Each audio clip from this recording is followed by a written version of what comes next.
Marcus slammed the eviction notice onto Eleanor's kitchen table, scattering papers like fallen leaves. "Pack your bags, old lady. This house is mine now." Eleanor's hands trembled as she picked up the legal documents, her 70-year-old eyes reading words that would change everything. Steam still rose from her untouched coffee cup. The kitchen clock ticked loudly in the sudden silence. She steadied herself against the cold marble counter, whispering, "I don't understand. This is my home. I've lived here since before you could walk." Then Brittany stepped forward, Marcus's wife, 28, all blonde hair and designer clothes that probably cost more than Eleanor's entire monthly budget. Arms crossed like armor, she said, sharp as winter wind, "Actually, it's not your home.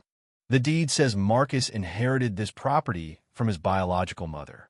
You're just a tenant who overstayed her welcome."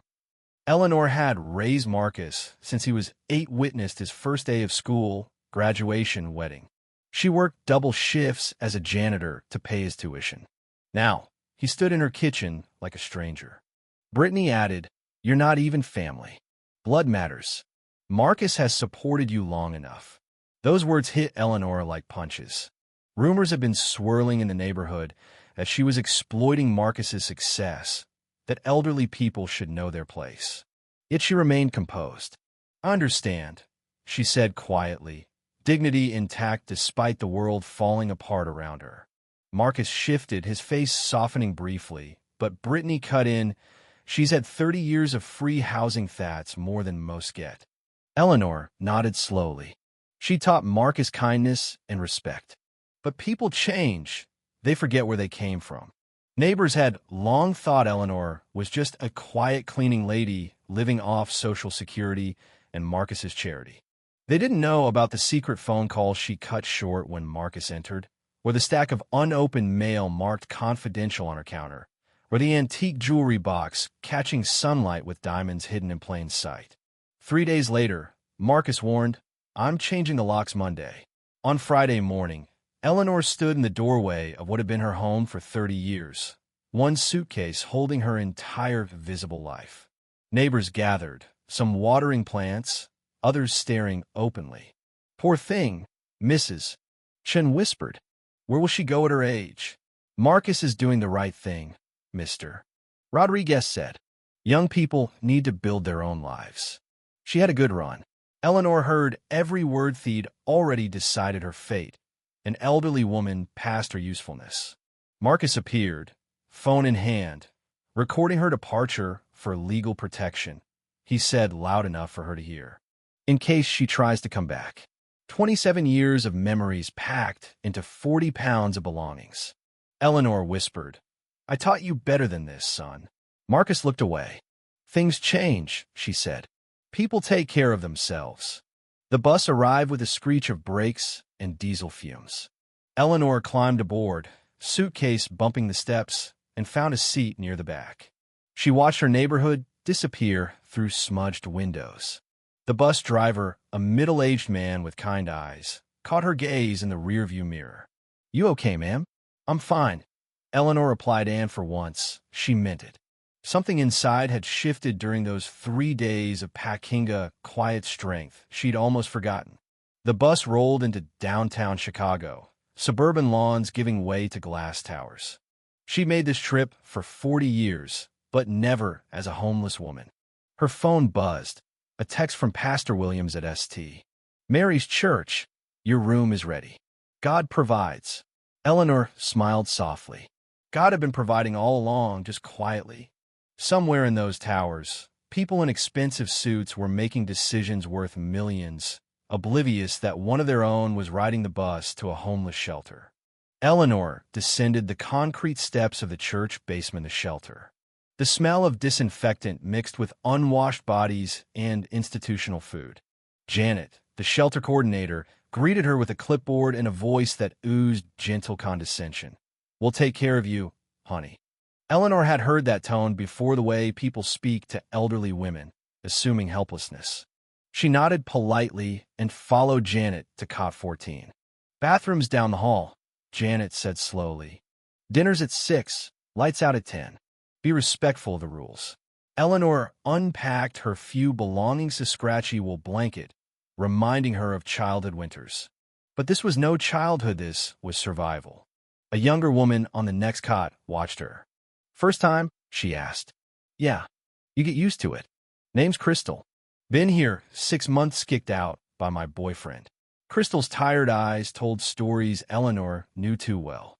"Family issues," Eleanor replied quietly. Dinner was a quiet affair as others shared stories of job loss, addiction, bad luck, each one ending here in a church basement. Mrs. Garcia, an elderly Latina, whispered survival rules. "Don't cause trouble. Don't ask questions. Just survive until something better comes along." Eleanor organized the supply closet, helped balance the meal budget, all unnoticed. To most, she was just another elderly woman taking up space, a stereotype easy to accept. Would anyone see the real Eleanor? The next morning, dressed in her best clothes, Eleanor went job hunting downtown. Marble and mahogany lobbies intimidated her. Younger candidates in leather chairs eyed her discount store outfit with thinly veiled judgment. Her first interviewer, a woman in a power suit, smiled politely. "We're looking for someone more energetic, someone who can grow with the company. No questions about her financial skills or background, only assumptions about age and appearance." At the next office, a man checked his phone twice while she spoke, interrupting. "Shouldn't you be enjoying retirement?" he asked. Eleanor wanted to explain that dignity means earning your keep no matter your age, but she simply thanked him and left. The third office's security guard escorted her out for loitering. She stood on the sidewalk, watching young professionals stride past, the very people whose conversations she'd once overheard to build her secret fortune. Back at the shelter, Crystal showed Eleanor a social media post of backyard barbecue at Eleanor's former home. Marcus laughing by the grill, Brittany smiling victorious. Comments praised Marcus for setting boundaries and doing the right thing. Eleanor swallowed the sting, but refused to cry out here. Pain mingled with something else, a fire rekindled. The next day, Eleanor went grocery shopping with a few dollars. At checkout, her EBT card was declined. She counted coins, some Canadian quarters rejected by the machine. Hands trembling, she dropped coins on the floor. A teenager behind her scoffed, complaining about old people moving too slow. Coins rolled across the linoleum. Eleanor crawled on hands and knees, dignity cracking. But when she stood, something inside shifted. She was done hiding. That night, in a shelter basement, Eleanor lay awake under moonlight, remembering the business card she'd kept secret for decades from Peterson and Associates, private wealth management. She whispered, "Maybe I should have fought back sooner."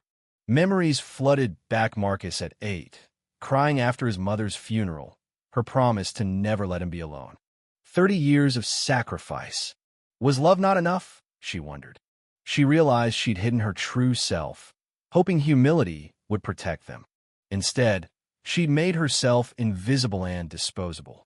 The next morning, Eleanor sent a message to Mr. Peterson. "We need to meet. It's time to discuss my holdings. I'm ready to come out of the shadows." His reply came instantly. "Mrs.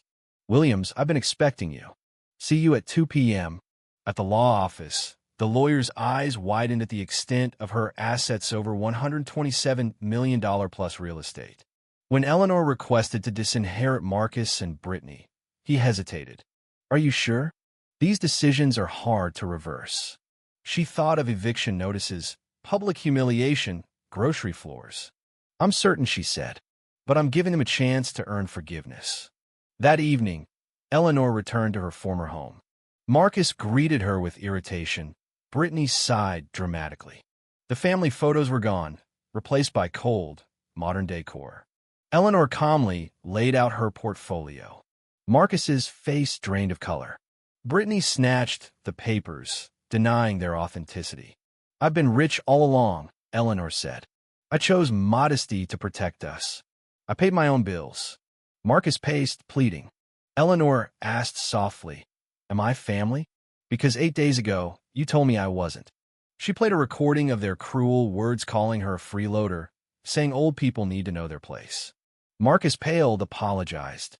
Eleanor gave them 24 hours to publicly apologize and earn a second chance. She left, calling a taxi to the Four Seasons.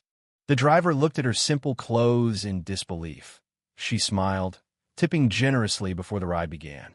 The next day, in Millennium Park, a crowd gathered. Marcus, defeated and humble, publicly apologized. He told the story of misunderstanding and influence, admitting he'd been wrong. The crowd murmured, moved. Eleanor said, "Worth isn't measured by money. Everyone carries invisible struggles and strengths." She announced the creation of the Invisible Strength Foundation, a $50 million fund for elder care, homelessness, and financial literacy. Marcus would serve as volunteer coordinator, earning his inheritance through service. 3 months later, Eleanor stood in her office overlooking Lake Michigan. The foundation thrived. Marcus had changed his hands calloused, his eyes humble. She still visited the shelter weekly, listening to stories, helping others find their own strength. Her journey proved that appearances deceive. Never judge worth by looks or circumstance. Have you ever been underestimated because of your age or situation? Share your story below. Your voice might inspire someone today. If this story touched you, please share, subscribe, and join the conversation. Because your story matters.